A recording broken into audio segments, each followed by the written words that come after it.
দোয়া কবে কবুল হয় নবীজির নির্দেশনা অনুযায়ী আমল কি সম্পর্কিত?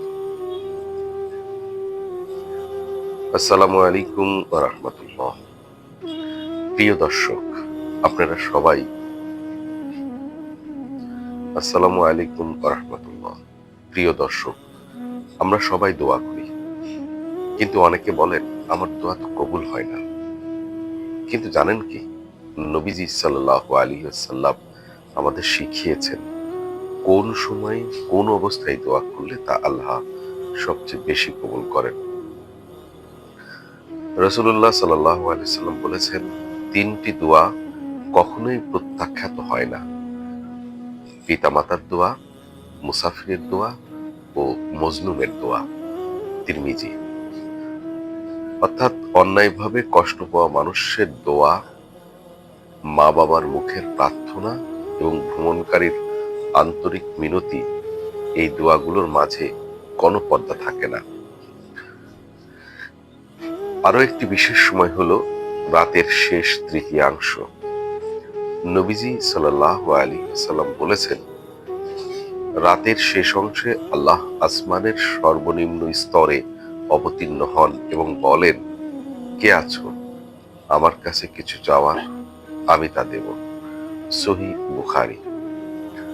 অর্থাৎ যদি আমরা ফজরের আগে একটু সময় উঠে হাত তুলে বলি, হে আল্লাহ, আমার দোয়া কবুল করুন, তবে আল্লাহ নিজেই সেই দোয়া শোনেন। আরেকটি দোয়া কবুলের সময় হলো সাজদার ভিতরে। রাসূলুল্লাহ সাল্লাল্লাহু আলাইহি ওয়াসাল্লাম বলেছেন, মানুষ সবচেয়ে বেশি তার রবের নিকটে থাকে যখন সে সাজদায় থাকে, তাই সে সময় বেশি দোয়া করো। সহিহ বুখারী। তাছাড়া আজান ও ইকামতের মাঝে, জুমার দিনে আসরের পর থেকে সূর্যাস্তের আগে এবং রোজাদারের ইফতারের মুহূর্তে, এগুলো দোয়া কবুলের বিশেষ সময়। প্রিয় ভাই ও বোনেরা, দোয়া শুধু চাওয়া নয়, এটি আল্লাহর সাথে সম্পর্কের প্রকাশ। দোয়া কবুলের জন্য শুধু মুখে নয়, হৃদয়ও সক্রিয় হতে হয়। নবীজি সাল্লাল্লাহু আলাইহি ওয়াসাল্লাম বলেছেন, তোমরা দোয়া করো বিশ্বাস নিয়ে, আর মনে রেখো, আল্লাহ এমন হৃদয়ের দোয়া কবুল করেন না যা গাফেল ও উদাস। তিরমিজি।